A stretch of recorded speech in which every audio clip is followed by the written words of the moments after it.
कोई आपके सामने जरा सा भी दुख प्रकट करेगा तो आपको लगेगा क्या करूं, इनका दुख कैसे दूरी करूं। तो बहुत संभल करके, बहुत सोच समझ कर। आज संसार में छल कपट पाखंड नाटक इसकी बाहुल्यता है।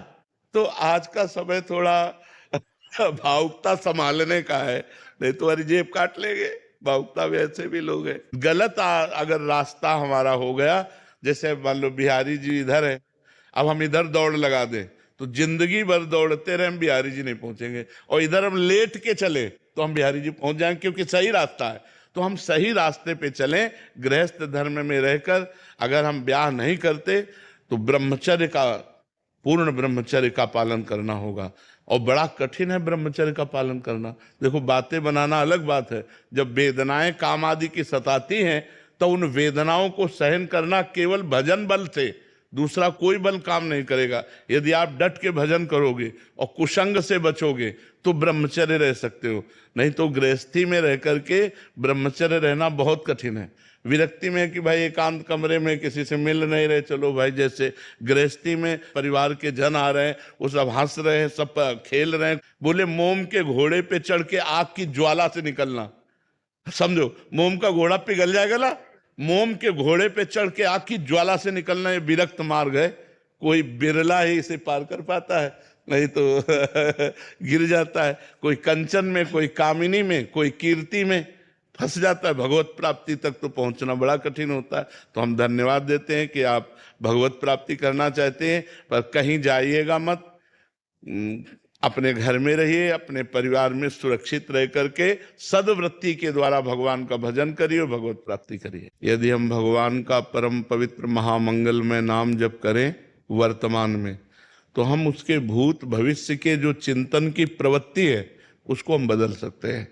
भूत भविष्य के चिंतन करने के जो संस्कार हैं वो नष्ट कर सकते हैं। वर्तमान में मंगल भवन अमंगलहारी, जो उमा सहित जय जपत पुरारी, जिनका नाम भगवान उमापति भी जपते हैं, नाम जप नहीं करते हैं तो धीरे धीरे धीरे धीरे ओवर थिंकिंग इतनी बढ़ जाती है कि हम डिप्रेशन में जाने लगते हैं। ये जो आज डिप्रेशन की बीमारी है ना, उसका कारण है ओवर थिंकिंग, व्यर्थ का चिंतन, अधिक चिंतन।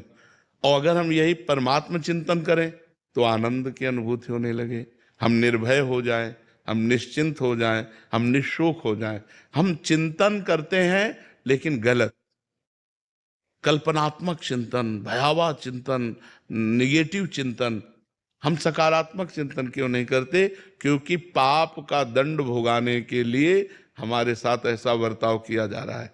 अगर हम नाम जप के द्वारा पाप नष्ट कर दें तो हमारी सोच सकारात्मक हो जाए, भागवतिक हो जाए।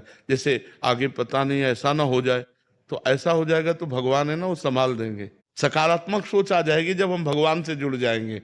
यार अब तो, अब कौन बचाएगा? भगवान बचाएंगे। या अब क्या होगा, अब तो ये सब नष्ट हो गया। नहीं, भगवान ने जिन्होंने नई सृष्टि, एक ब्रह्मांड नहीं अनेकों ब्रह्मांड एक क्षण में रच दिए, वो हमारे लिए नया विधान बना देंगे। भगवान पर भरोसा है, सब ठीक हो जाता है। तो हमें लगता है वर्तमान के समय में यदि हम भगवान नाम जप करें और भगवान का भरोसा रखें तो हमारा जीवन अच्छा हो जाएगा। निगेटिव चिंतन से हम बच जाएंगे और भूत भविष्य की कल्पनाओं से बच जाएंगे। जो भूत में हुआ उसका सोचना, जो भविष्य में होगा उसका सोचना, दोनों व्यर्थ हैं। क्योंकि भूत में जो हुआ वो तो गया, अब भविष्य में जो होना है हमें पता नहीं है। हमें बहुत सावधान हो करके भगवान नाम जप करते हुए वर्तमान को सुधारना है। जी।